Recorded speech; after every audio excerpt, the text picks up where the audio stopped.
Good day everyone. Today I will show you how to solve a linear problem by using the graphical method. So our goal here is to maximize the profit subject to certain constraints. So here's our given problem. A furniture company produces tables A and chairs B. So each table requires 1 hour of carpentry and 3 hours of painting. And each chairs requires 1 hour of carpentry and 2 hours of painting. Note here that the workshop has 8 hours of carpentry and 12 hours of painting non-available. Then the company earns a profit of $6 per table, then $4 per chair. So the question here is how many tables and chairs should be produced to maximize the profit. So ilet na to nga X is the number of tables, which is the A, and Y is the number of chairs, which is our B, and the Z is the total profit. So here's the table. Diba kay X is 1 hour man to. 1 hour of carpentry, so that is our A. Then the A sa atong B is 1 hour of carpentry sad. Then the Y here is 3 hours of painting, which is here 3, and the B here sa Y nato is 2 hours of painting. And di ba kay gingon ako kailangan ang workshop has 8 hours of carpentry, so that is the total of carpentry, which is sa tuang AX, and then sa ato ang Y ang total niya is 12 hours. So here is the constraints. Di ba we want to maximize the Z is equals to 6x plus 4y. Kaya diba kay 6 man ang total profit nato per table and 4 man ang per chair. That's why nga Z is equals to 6x plus 4y. So we subject it to, then this is the ano na, 2x plus y is less than or equal to 8, which is this is our carpentry. Then 3x plus 2y less than or equal to 12, this is our painting, and x is greater than or equal to 0 and y is greater than or equal to 0. So first na to button is i-convert na to ang constraints into the equation, and that is imo na to siyang equal. So 2x plus y is equals to 8 and 3x plus 2y is equal to 12. Next, so here's our first constraints. If 2x plus y is equals to 8, that give us, if x is equals to 0 and y is equals to 8, it give us 0, 0 and 8. And our, if y is equals to 0 and x is equals to 4, that give us 0, 4 and 0. Next is our second constraint, which is the 3x plus 2y is equals to 12. So here na po, same magyapon nga process. If x is equals to 0 and y is equals to 6, that give us 0, 0 and 6. And if y is equals to 0 and x is equals to 4, that give us 0, 4 and 0, which is the 4 here is our x and 0 here is y. So 2x plus y is equals to 8, intercept 0 and 8, and 0.4 and 0. And 3x plus 2y is equals to 12, that intercepts 0, 0.0 and 6, which is x here is 0 and 6 here is y. And our x, 0.4, which is our x, and 0, which is our y. So this is our graph. As you can see, graph na nato siya. Ang, di ba kay ato ang y dire sa first kay 6 man, then 0 nag-intercept siya sa 4. So with this one, then our ano na po, 2x plus y is equals to 8 kay 8 and 4 man siya. So 8 intercept in 4. That's why this is our graph. So kani siya, kaning 8 and 4 sa tuan ng 2x plus y is equals to 8, and then 6 and 4, then muna siya sa 3x plus 2y is equals to 12. So nag-intercept sila sa 4. And now let's move on to our identify of extreme point of the feasible region, which is called the extreme point. So we have extreme point here, 0, A, B, and C.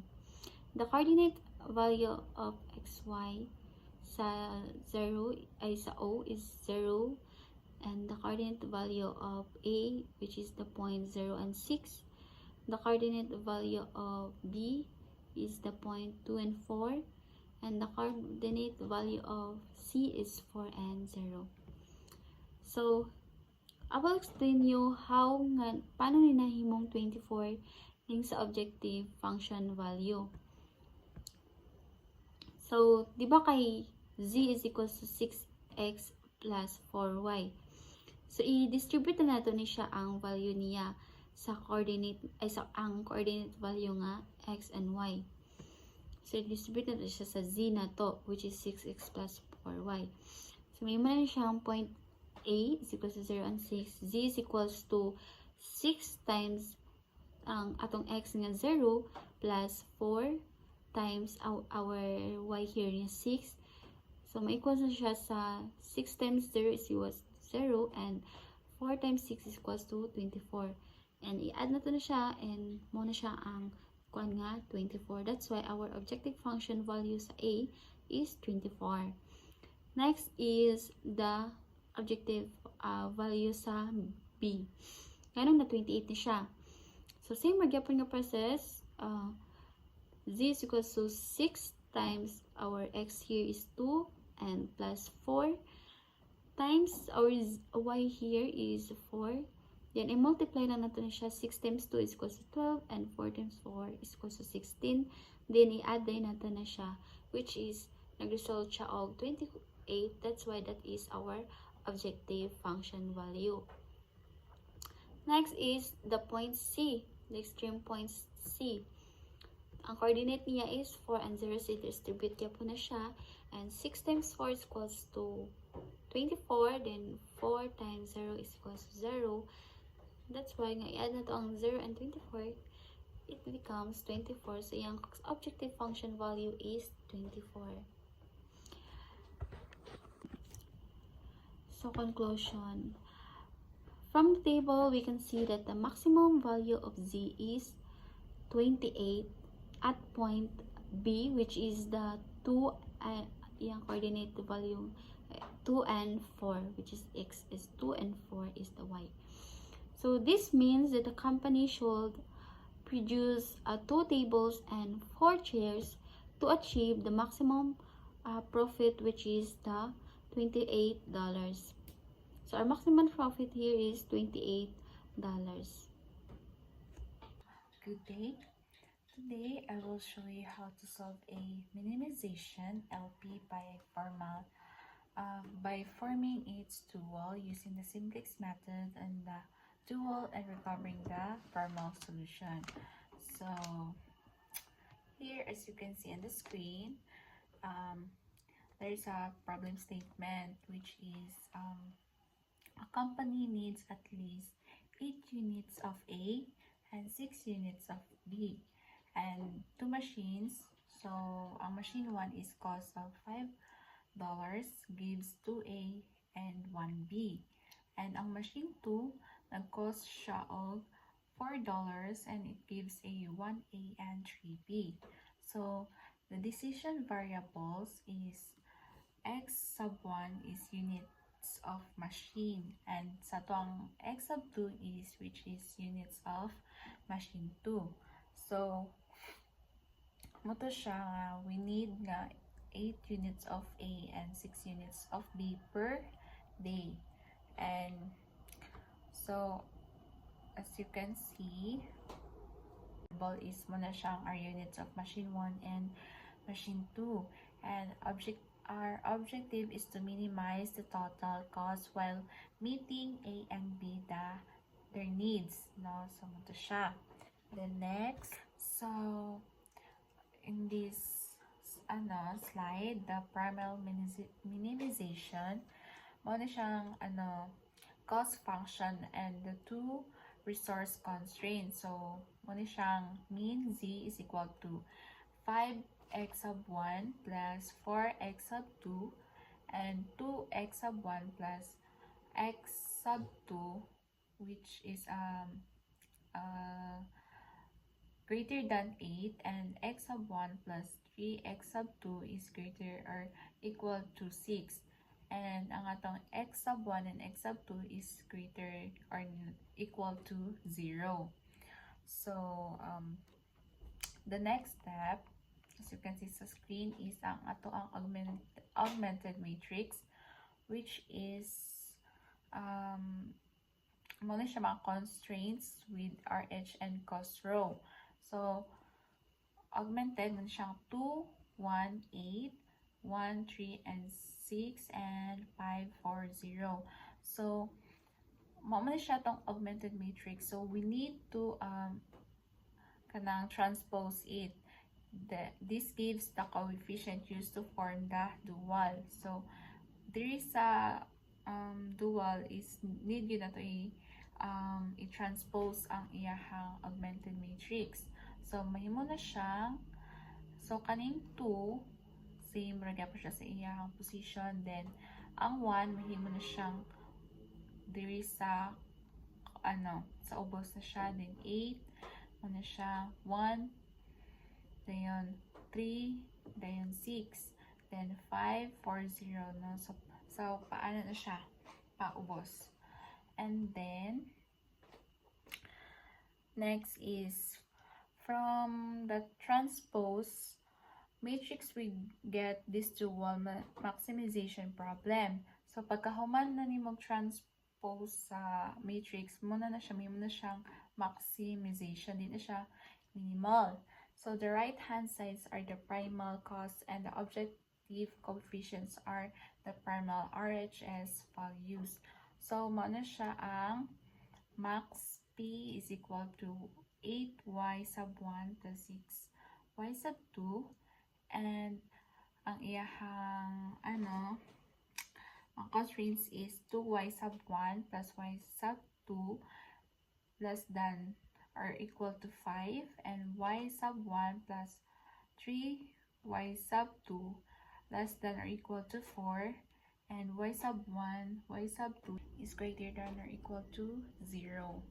So here, let's proceed sa iyahan na dayong initial tableau. So here, ato na din na siyang ipang butang. Then, add slack variables S1 and S2. Kita niyo sa screen. And set up tableau with objective row. P is negative y1, y sub 1, and negative y sub 2 is equal to 0. So, most negative in objective is y sub 1. So, y sub 1 enters first. So, ito sa pagbutang sa initial na tableau, ato na din ipang sa pivot 1, enter y1, leave s1. So, pivot column is, atong pivot is mo siyang y sub 1. And then, row s1 is 5 divide 2, may mo siyang 2.5. And row sub 2 is equals 4 divide 1 is equals to 4. So, ang minimum pivot row is ang S sub 1, which is pivot is equals to 2. And then divide row S1 by 2, new S1. So atong row S2 is 4 divided by 1 is equal to 4. So atong minimum pivot row ang S1 kasi kay equal siya sa 2. And then divide row S1 by 2. May muna siyang 2.5.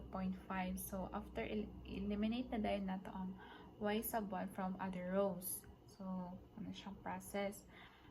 Mahimo na dahil ang table og inani. So diri na po ang atong objective row still has negative 2 under y sub 2. So as you can see, dira may negative 2 sa tableau sa y2 nga row. And ang atong buhaton is muna siya atong next nga pivot. So ang y1 row 2.5 divide 0.5 may mo siyang 5, and s sub 2 row is equal to 1.5 divided by 2.5 is equal to 0.6. So ang atong minimum pivot is ang S2, which is equals to 2.5. So ato na din i-divide ang row sa S2 by 2.5. So ang bagong nga row is may mo na siyang ang S2 is may mo na siyang 0.6. Diri ato na din yung i-eliminate ang y2 nga row. And after na diri na sa final nga tableau. After na itong ma-eliminate, mana na siya iyang nawong. So now atong no objective row has no negative entries under y variable. So optimal na siya.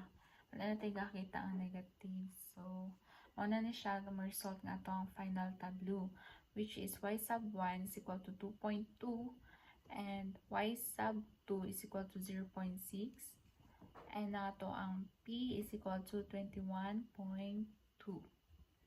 So siya atong recover primal complementary slackness niya is ang atong dual constraints is mo ni siya nga ang 2y sub 1 plus y sub 2 less than or equal to 5, and mo na siyang 4x sub 1, and y sub 1 plus 3y sub 2 less than or equal to 4, mo na siya tong x2 for x2.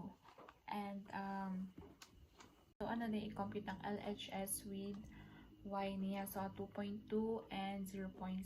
So for x sub 1 meron siyang 2 times 2.2 plus 0.6 equal to 4 times 4 times 4.4 plus 0.6 equals to 5.0, so equals na siya sa 5.